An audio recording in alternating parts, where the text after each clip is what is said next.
the smell of sulfur.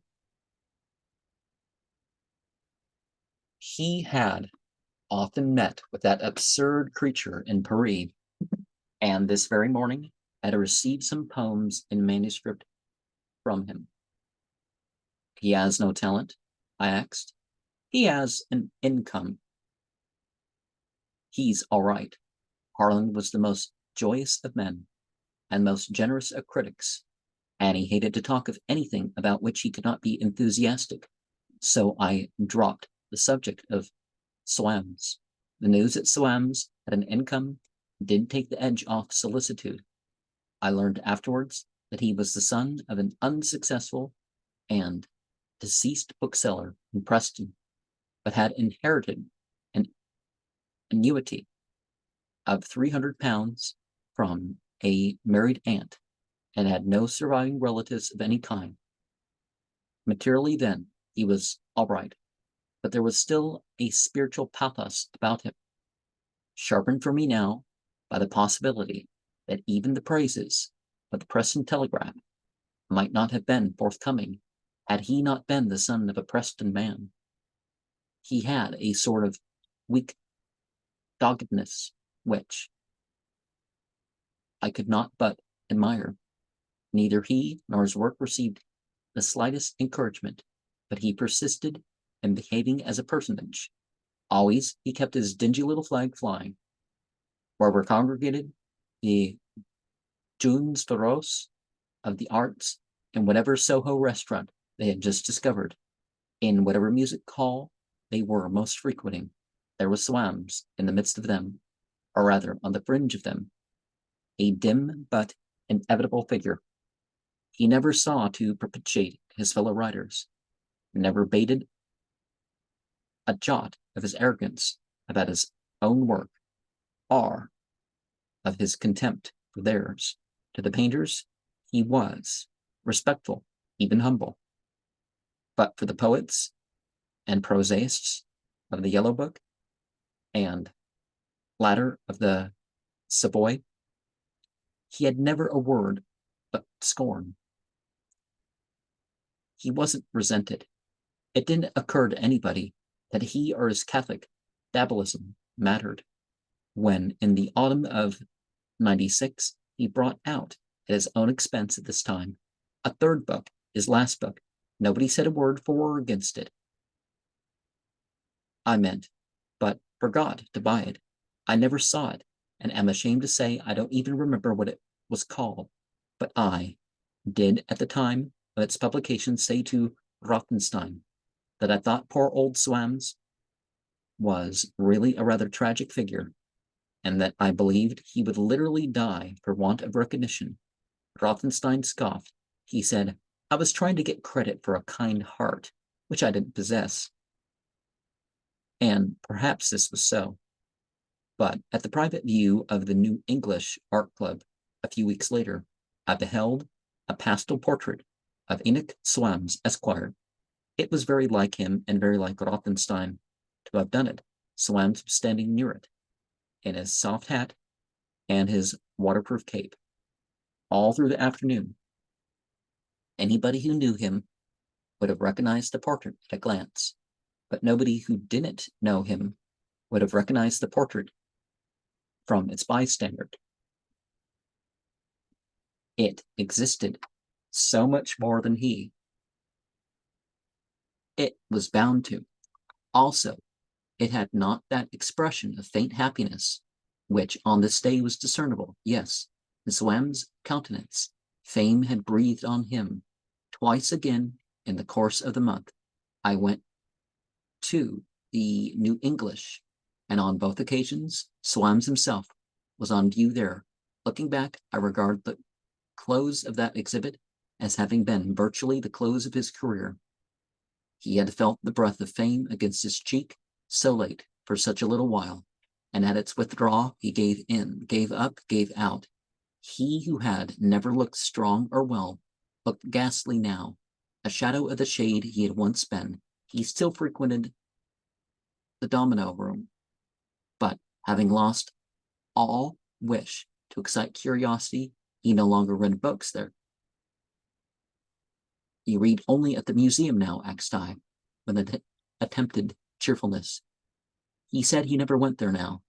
No absinthe there, he muttered. It was the sort of thing that in the old days he would have said for effect, but it carried conviction now, absinthe erst. But a point in the personality he had striven so hard to build up was solace and necessity now. He no longer called it la saucière de l'oc. He had shed away all his French phrases. He had become a plain, unvarnished Preston man. And how might we achieve our altered states with which to go over things, with which to express without drugs? And we don't need to support the arts. Nobody needs to support the arts. Sometimes it's good to, per se.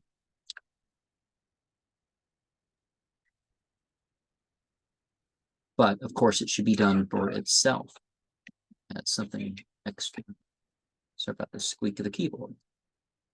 Failure, if it be a plain, unvarnished, complete failure, an even thought, though it be a squalid failure, has always a certain dignity. I avoided Soames because he made me feel rather vulgar. John Lane had published by this time 2 little books of mine, and they had a pleasant little success of esteem. I was a slight but definite personality. Frank Harris had engaged me to kick up my heels in the Saturday Review. Alfred Harmsworth was letting me do likewise in the Daily Mail. I was just what Soames wasn't, and he shamed my gloss. Had I known that he really and firmly believed in the greatness of what he as an artist had achieved, I might not have shunned him. No man who hasn't lost his vanity can be held to have altogether failed. Soames' dignity was an illusion of mine.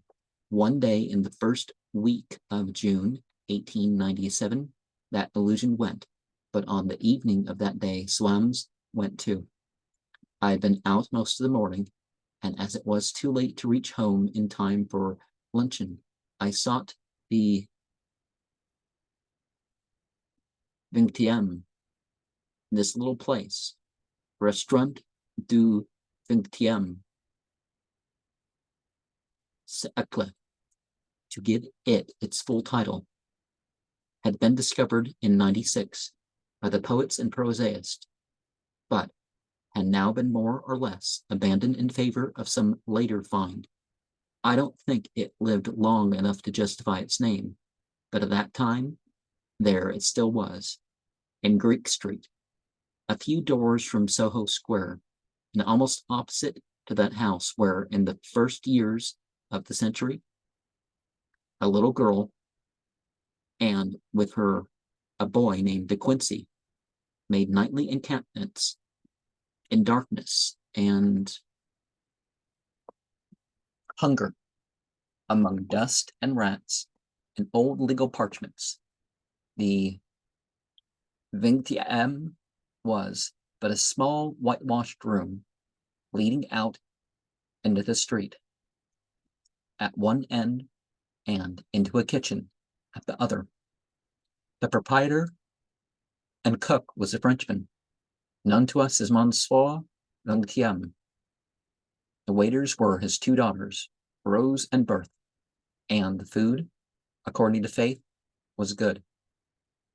The tables were so narrow and were set so close together that there was space for 12 of them, 6 jutting from either wall. Only the 2 nearest to the door as I went in were occupied. On one side sat a tall, flashy, rather Mephistophelian man, whom I had seen from time to time in the domino room and elsewhere. On the other side sat Soames. They made a queer contrast in that sunlit room. Soames sitting haggard, and that hat and cape, which nowhere at any season had I seen him doff, and this other keenly vital man, at sight of whom I more than ever wondered whether he were a diamond merchant, a conjurer, or the head of a private detective agency. I was sure Soames didn't want any company, but I asked him, as it would have seemed brutal not to, whether I might join him, and took the chair opposite to his. He was smoking a cigarette with an untasted salami of something on his plate and a half-empty bottle of Sauternes before him, and he was quite silent. I said that the preparations for the Jubilee made London impossible. I rather liked them, really. I professed a wish to go right away till the whole thing was over. In vain did I attune myself to his gloom. He seemed not to hear me, nor even to see me. I felt that his behavior made me ridiculous in the eyes of the other man.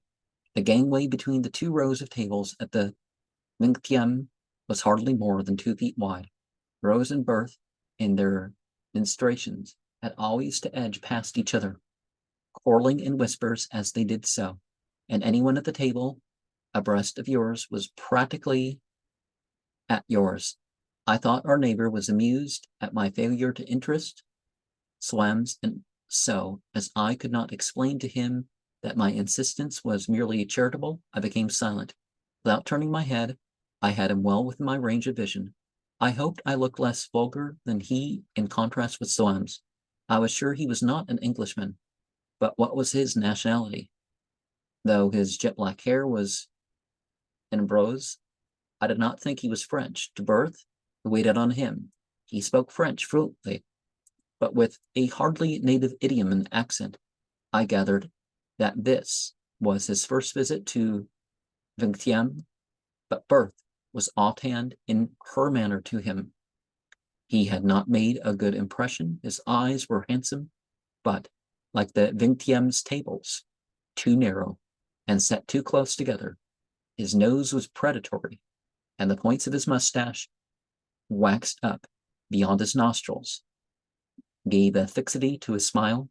Decidedly, he was sinister, and my sense of discomfort in his presence was intensified by the scarlet waistcoat, which, tightly and so unseasonably in June, sheathed his ample chest.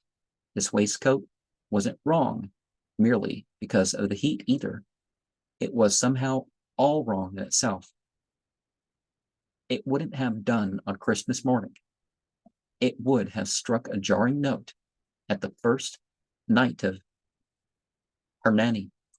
I was trying to account for its wrongness when Soames suddenly and strangely broke silence. 100 years hence, he murmured, as in a trance, we shall not be here, ibrixly, but fatuously added. We shall not be here, no, he droned, but the museum will still be just where it is, and the reading room just where it is, and people will be able to go and read there.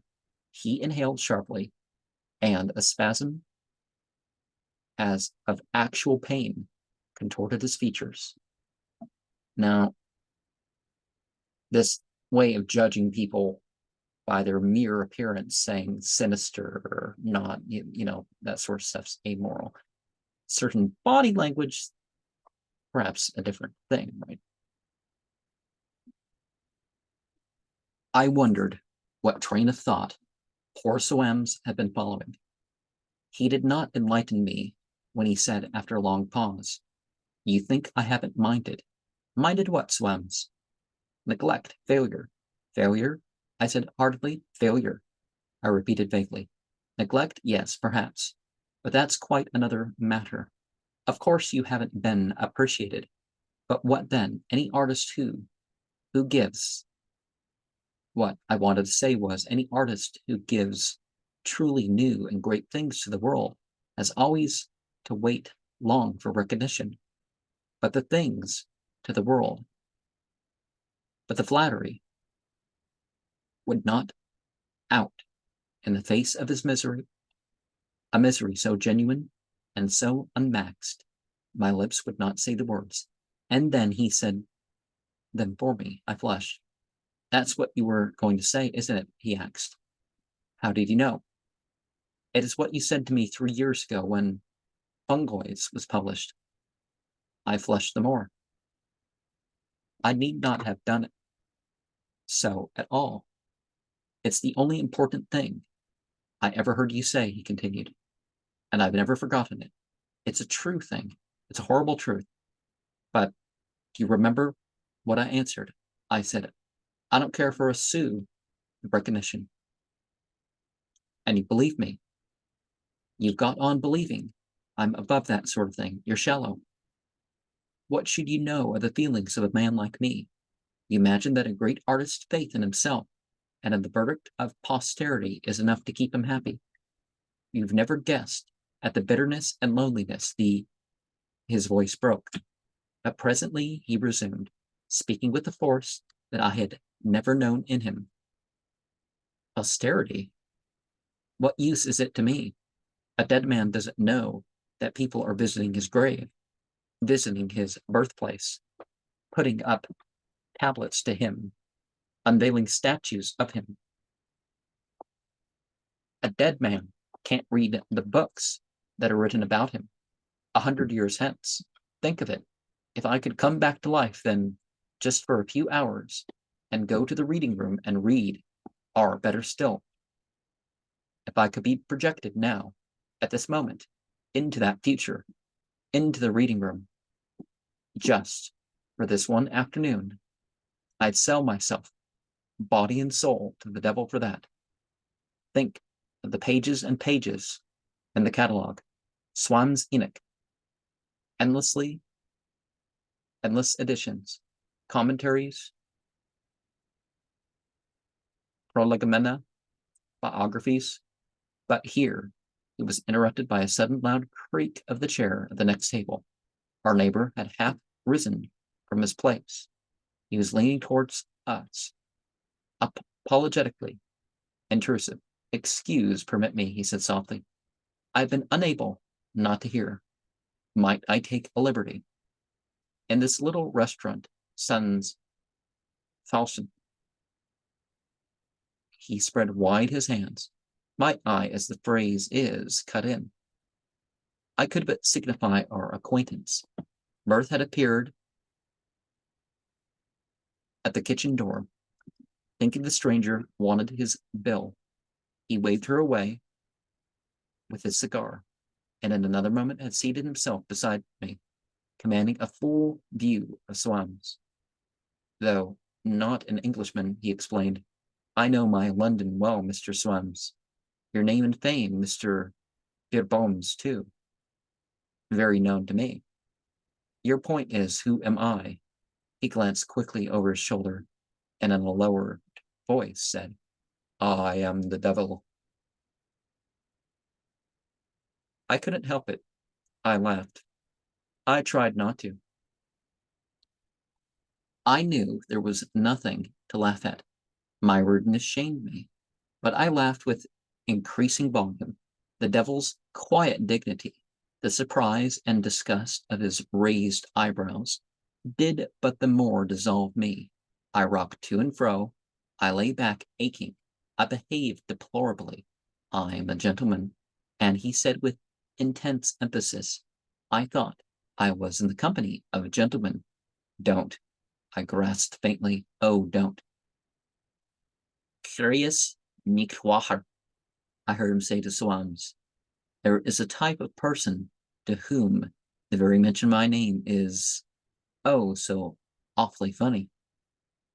In your theaters, the dullest comedian needs only to say, the devil, and right away they give him the loud laugh that speaks the vacant mind.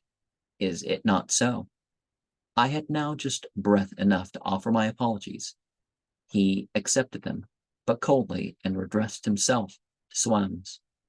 I am a man of business, he said, and always I would put things through right now, as they say in the States. You were a poet, less authorities. You detest them, so be it. But with me, you will deal, eh? What you have said just now gives me furiously to hope.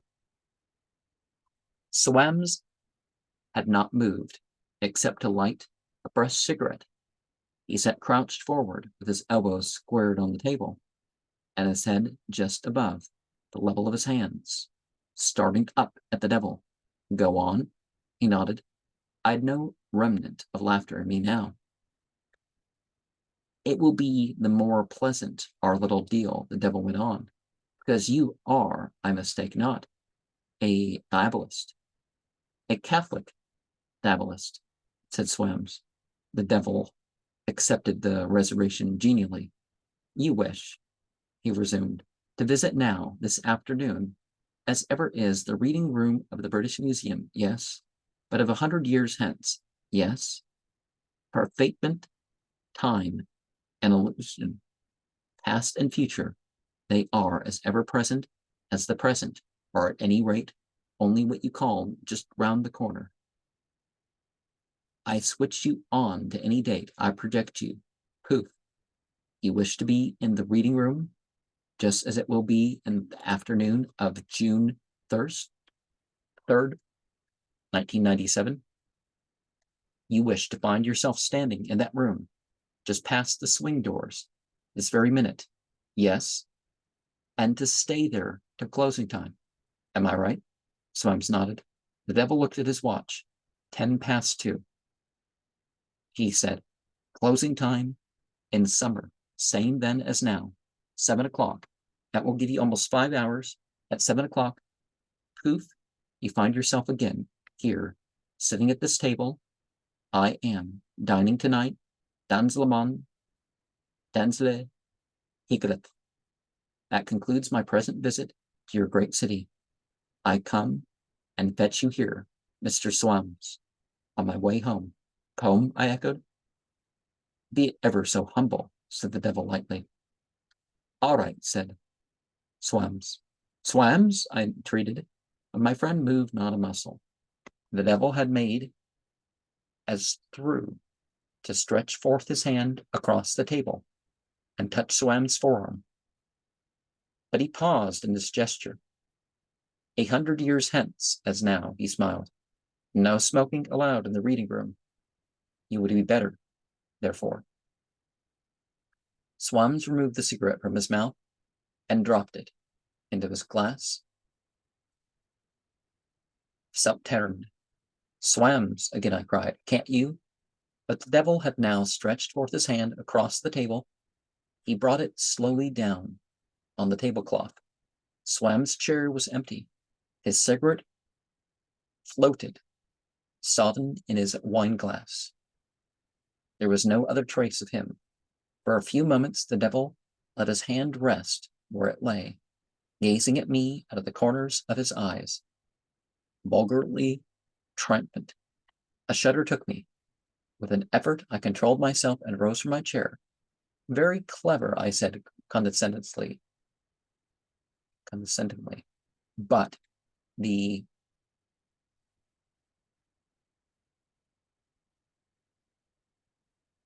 Time Machine is a delightful book, don't you think so? So entirely original. You're pleased to sneer, said the devil, had also risen. But it is one thing to write about an impossible machine. It's quite another thing to be a supernatural power. All the same, I had scorned. Bertha had come forth at the sound of our rising. I explained to her that Mr. Soames had been called away and that both he and I would be dining here. It was not until I was out in the open air that I had become to feel giddy. I have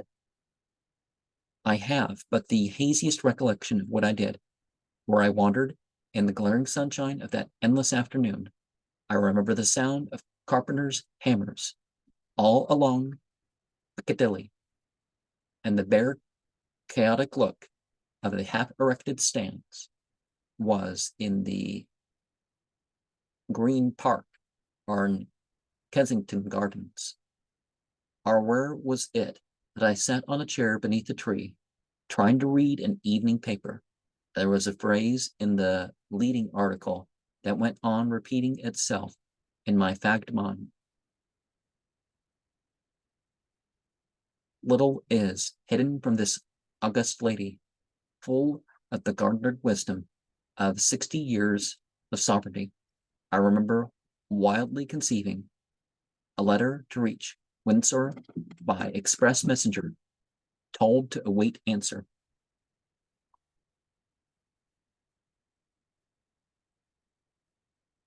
Madame, well knowing that your Majesty is full of garnered wisdom of 60 years of sovereignty, I venture to ask your advice in the following delicate matter. Mr. Enoch Soames, whose poems you may or may not know. Was there no way of helping him, saving him? A bargain was a bargain, and I was the last man to aid or abet anyone in wriggling out of a reasonable obligation.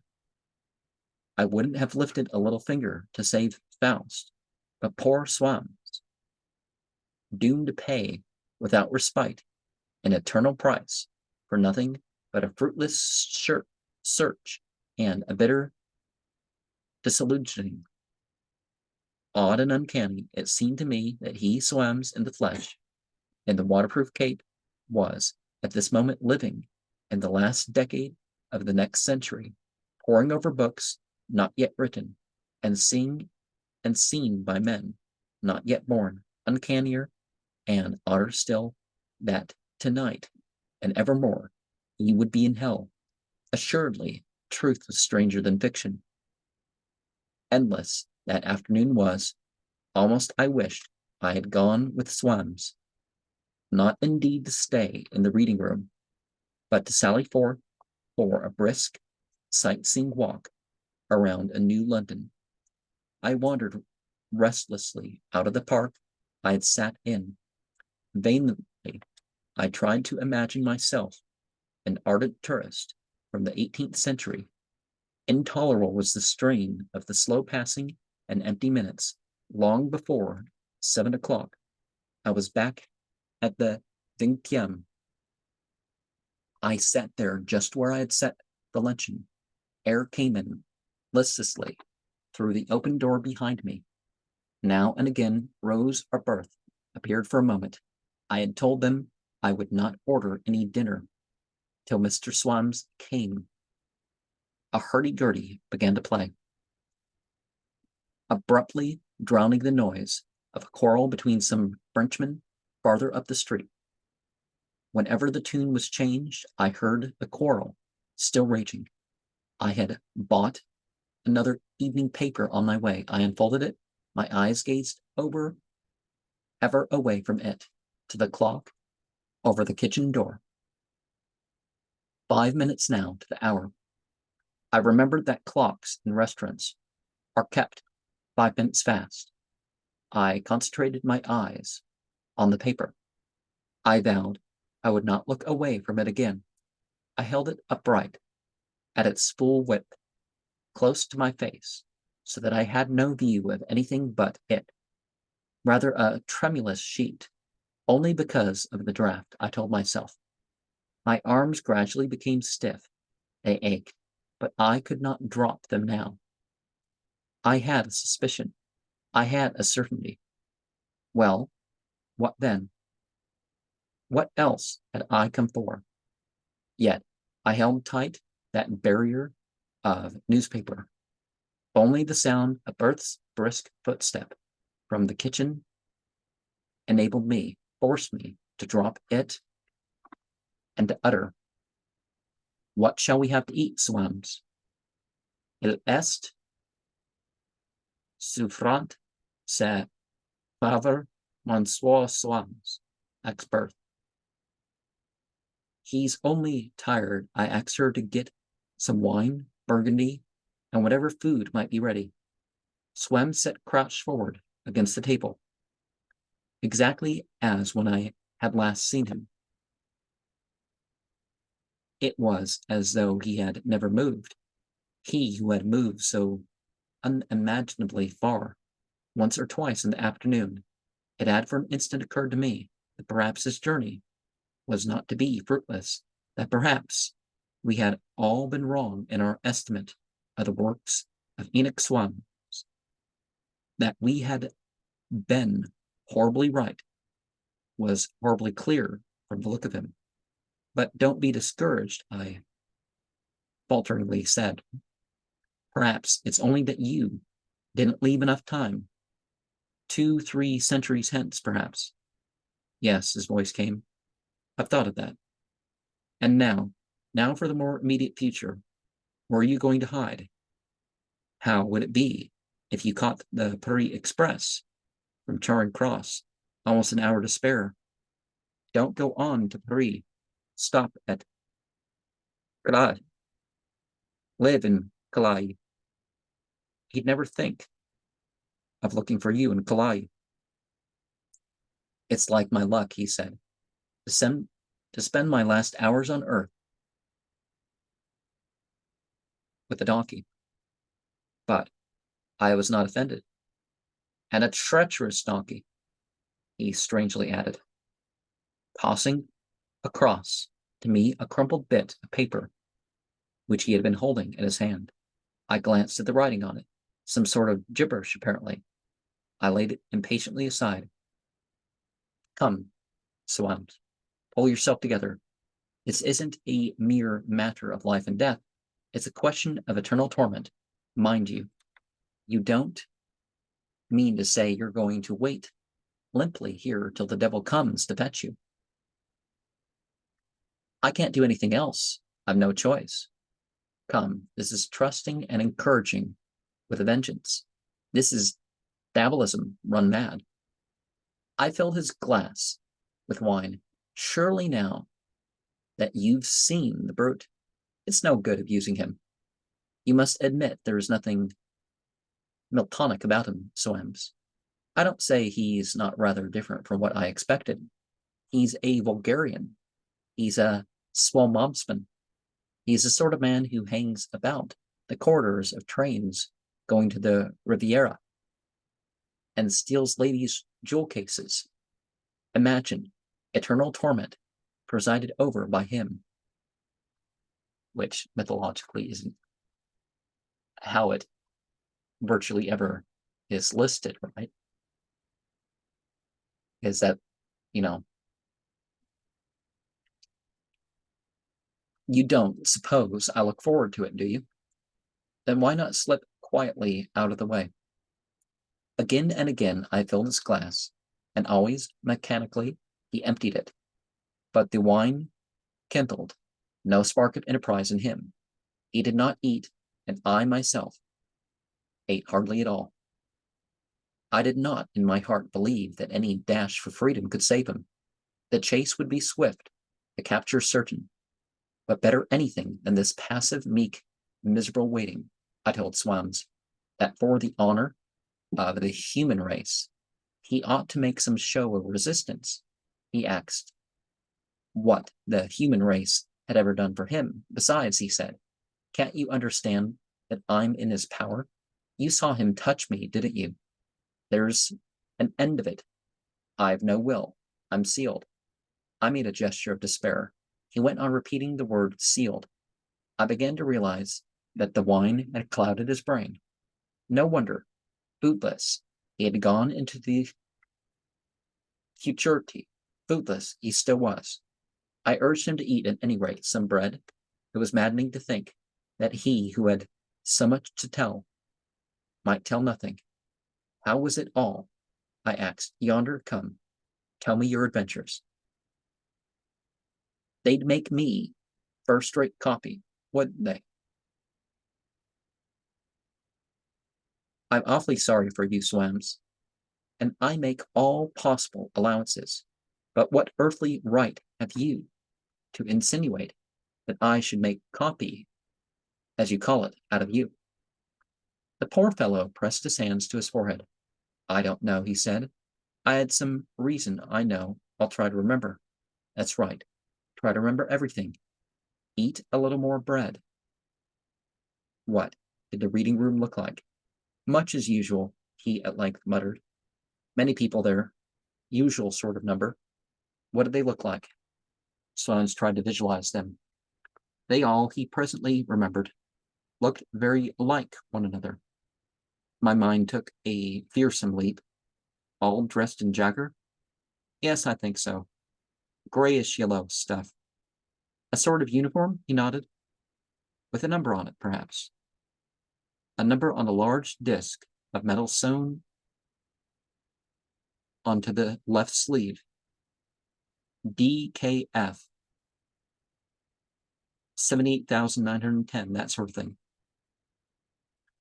It was even so, and all of them, men and women alike, looking very well cared for, very utopian, and smelling rather strong of carbolic, and all of them quite hairless. I was right every time. Soames was not only sure whether the men and women were hairless or shorn. I hadn't time to look at them very closely, he explained. No, of course not, but they stared at me, I can tell you. I attracted a great deal of attention. At last, he had done that. I think I rather scared them. They moved away whenever I came near. They followed me about at a distance, wherever I went. The men at the round desk in the middle seemed to have a sort of panic whenever I went to make inquiries. What did you do when you arrived? Well, he had gone straight to the catalog, of course, to the S volumes, and had stood long before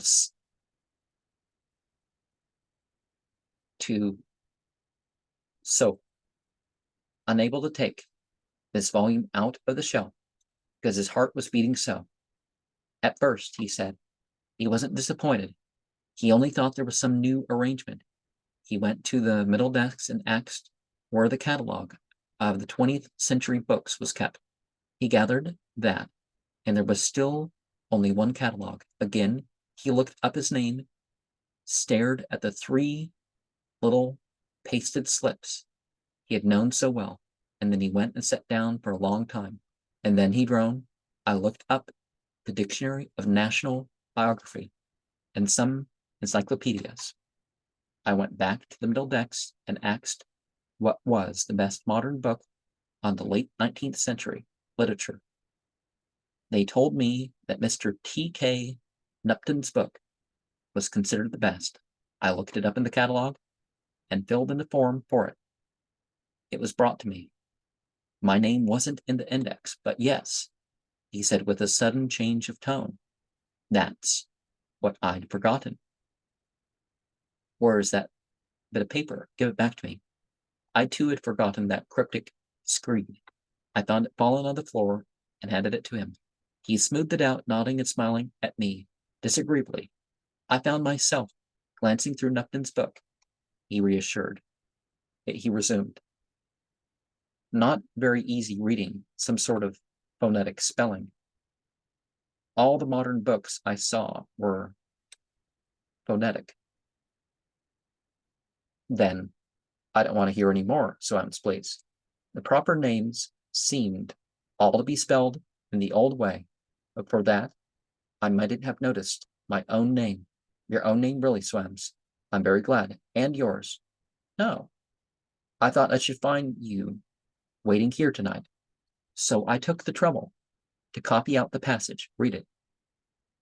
I snatched the paper. Soames' handwriting was characteristically dim. It and the noisome spelling and my excitement made me all the slower to grasp what T.K. Nupton was driving at. The document lies before me at this moment. Strange that the words I here copy out for you were copied out for me by poor Soames, just 78 years hence. From page 234 of the English Literature, 1890 to 1900, by T.K. Nupton, published the State, 1992. Fra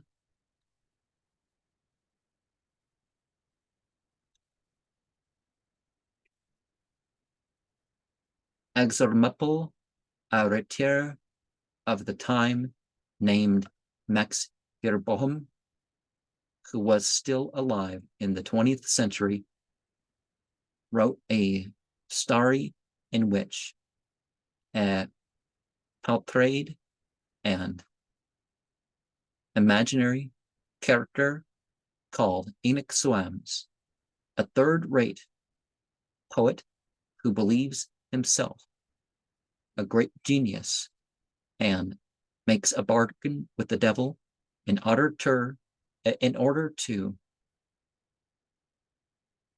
know what posterity thinks of him. It is a somewhat levied satire, but not without value, as showing how serious the young men of the 1890s took themselves. Know that the literary profession has been aggrandized as Department of Public Service. Our writers have found their level and have learned to do their duty without thought of the morrow. Without thought of the morrow. The laborer is worthy of his hire, and that is all. Thank heaven we have no Enoch Soames among us today. And that spelling that they put in made it quite difficult, right? I found that by murmuring the words aloud, a device which I recommend my reader, I was able to master them little by little. The clearer they became, the greater was my bewilderment, my distress, and my horror. The whole thing was a nightmare, far from the great grisly background of what was in store for the poor, dear art letters here at the table, fixing on me a gaze that made me hot all over. The poor fellow, whom evidently, but no, whatever downgrade my character might take in coming years, I should never be such a brute as to. Again, I examined the screed, imaginary. But here Soames was, no more imaginary, alas, than I. And Laboud, what on earth was that? To this day, I've never made out that word. I don't know. It's all very baffling. I at length stammered. Soames said nothing, but Curly did not cease to look at me. Are you sure? I temporized. Quite sure you copied the thing out correctly. Well, people have different opinions of other people's works. Quite. Well then, it's this wretched Newton who must be going to make some idiotic mistake. After all, the name Max Beerbohm is not at all an uncommon one, and there must be several Enoch Soameses running around, or rather, Enoch Soames is a name that might occur to anyone writing a story. And I don't write stories. I am an essayist, an observer, a recorder. I admit that it's an extraordinary coincidence, but you must see. I see the whole thing, said Soames quietly, and he added, with a touch of his own old manner, but with more dignity than I had ever known in him. Parlons d'autre chose. I accepted that suggestion very promptly. I returned straight to the more immediate future. I spent most of the long evening in renewed appeals to Soames to slip away and seek refuge somewhere. I remember saying at last that if indeed I was destined to write about him, the supposed Suttery had better have at least a happy ending. Soames repeated those last three words in a tone of intense scorn. In life and in art, he said, all that matters is an inevitable ending. But I urged, more hopeful than I felt, an ending that can be avoided isn't inevitable. You aren't an artist, he rasped. And you're so hopelessly not an artist that so far from being able to imagine a thing and make it seem true, you're going to make an even a true thing seem as if you'd made it up. You're a miserable bungler, and it's like my luck. I protested that the miserable bungler was not going to be I, but T.K. Nupton, and we had a rather heated argument in the thick of which it suddenly seemed to me that Soames saw he was in the wrong. He had quite physically cowered, but I wonder why, and now I guessed with a cold throb just why. He stared so past me, the bringer of that inevitable ending filled the doorway. I managed to turn in my chair and to say, not without a semblance of lightness, "Aha, come in." Dread was, indeed, rather blunted in me by his looking so absurdly like a villain in a melodrama. The sheen of his tilted hat and of his shirt front, the repeated twist which he was giving to his mustache, and, most of all, the magnificence of his sneer, gave token that he was there only to be foiled. He was at our table in a stride. "I'm sorry," he sneered witheringly, "to break up your pleasant party, but you don't. You complete it," I assured him. "Mr. Soames and I want to have a little talk with you. Won't you sit?" Mr. Soames got nothing, frankly, nothing by his journey this afternoon. "We don't wish to say that the whole thing was a swindle, a common swindle. On the contrary, we believe you meant well. But of course, the bargain, such as it was, is off."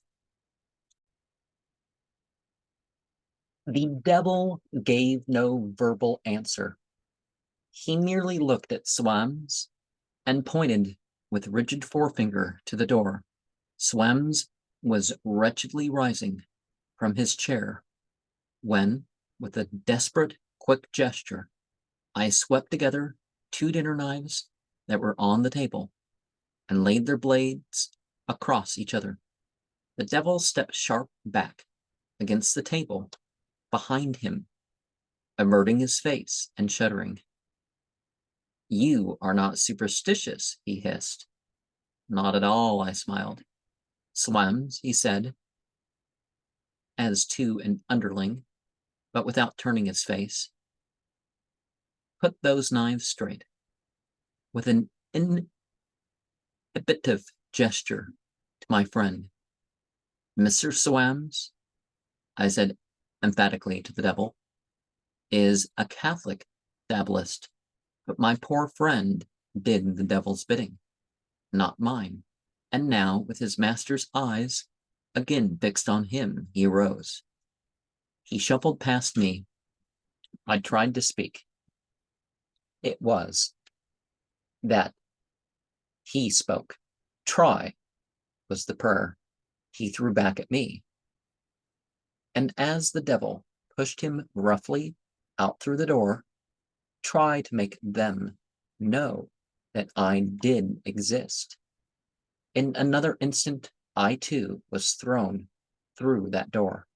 I stood staring, always, up the street, across it, down it. There was moonlight and lamplight, but there was not Soames, nor that other.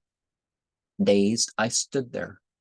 Dazed, I turned back at length into the little room, and I suppose I paid Berth or rose for my dinner and luncheon, and for Soames. I hope so, for I never went to the Vinctième again. Ever since that night, I have avoided Greek Street altogether, and for years I did not set foot even in Soho Square, because on that same night it was there that I paced and loitered long with some such dull sense of hope as a man has in not straying far from the place where he has lost something. Round and round the shuttered square that line came back to me on my lonely beat, and with it the whole stanza, ringing in my brain and bearing in on me how tragically different from the happy scene imagined by him was the poet's actual experience of that prince in whom, of all princes, we should put not our trust. But strange how the mind of an essayist, be it never so stricken, roves and rages. I remember pausing before a wide doorstep and wondering if perchance it was on this very one that the young De Quincey lay ill and faint, while poor Anne flew as fast as her feet would carry her to Oxford Street.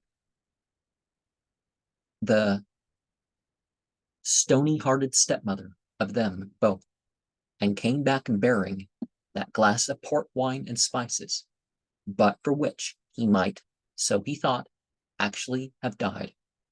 Was this the very doorstep that the old De Quincey used to revisit in homage?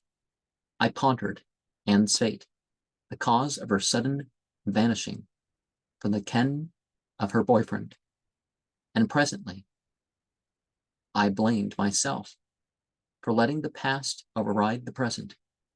Poor vanished Soames. And for myself too, I began to be troubled. What had I better do? Would there be a hue and cry, mysterious disappearance of an author, and all that? He had last been seen lunching and dining in my company. Hadn't I better get a hansom and drive straight to Scotland Yard? They would think I was a lunatic. After all, I reassured myself, London was a very large place, and one very dim figure might easily drop out of it unobserved. Now, especially in the blinding glare of the near Jubilee, better say nothing at all, I thought. And I was right. Soames' disappearance made no stir at all. He was utterly forgotten before anyone, so far as I am aware. Notice that he was no longer hanging around. Now and again some poet or prosaist may have said to another, "What has become of that man, Soames?" But I never heard any such question asked. The solicitor through whom he was paid his annuity may be presumed to have made inquiries, but no echo of these resounded.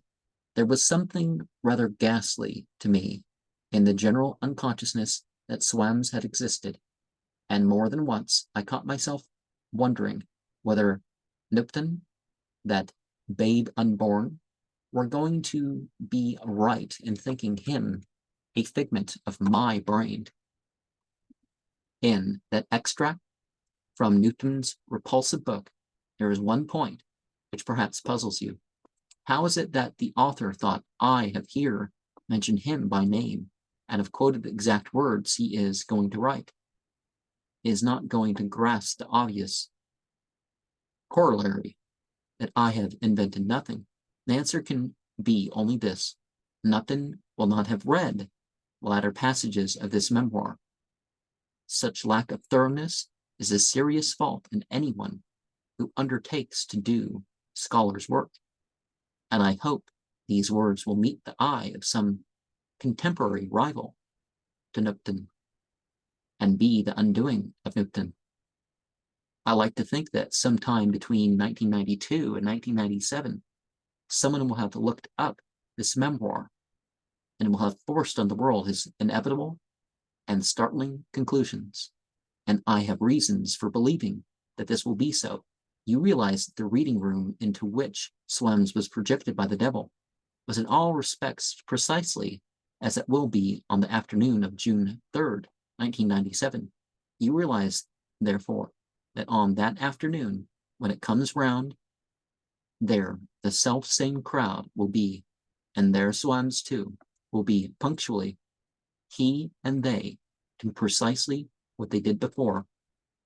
You may say that the mere difference of his costume was enough to make him sensational in that uniformed crowd. You wouldn't say so if you had ever seen him. I assure you that in no period could Soames be anything but dim. The fact that people are going to stare at him and follow him around and seem afraid of him can be explained only on the hypothesis that they will somehow have been prepared for his ghostly visitation. They will have been awfully awaiting to see whether he would really come. And when he does come, the effect will, of course, be awful. And if anybody knows of anybody trying to see that this or any other book that I've read talking about a particular date and that sort of stuff, if things were going to come to pass, I'd like to hear about it. An authentic, guaranteed, proven ghost, but only a ghost, alas. Only that, in his first visit, Soames was a creature of flesh and blood, whereas the creatures into whose midst he was projected were but ghosts, I take it, solid, palpable, vocal, but unconscious and automatic ghosts in a building that was itself an illusion. Next time the building and those creatures will be real, it is of Soames that there will be but the semblance. I wish I could think him destined to revisit the world actually, physically, consciously. I wish he had this one brief escape, this one small treat to look forward to. I never forget him for long. He is where he is and forever. The more rigid moralist among you may say that he has only himself to blame. Well, he certainly was informed about what a Faustian pact would be, right? For my part, I think he has been very hardly used. It was well that vanity should be chastened, and Enoch Soames' vanity was, I admit, above the average, and called for special treatment. But there was no need for vindictiveness. You say he contracted to pay the price he is paying. Yes, but I maintain he was induced to do so by fraud. Well informed in all things, the devil must have known that my friend would gain nothing by his visit to futurity. The whole thing was a very shabby trick. The more I think of it, the more detestable the devil seems to me. Of him I caught sight several times here and there since that day at the Vingtieme.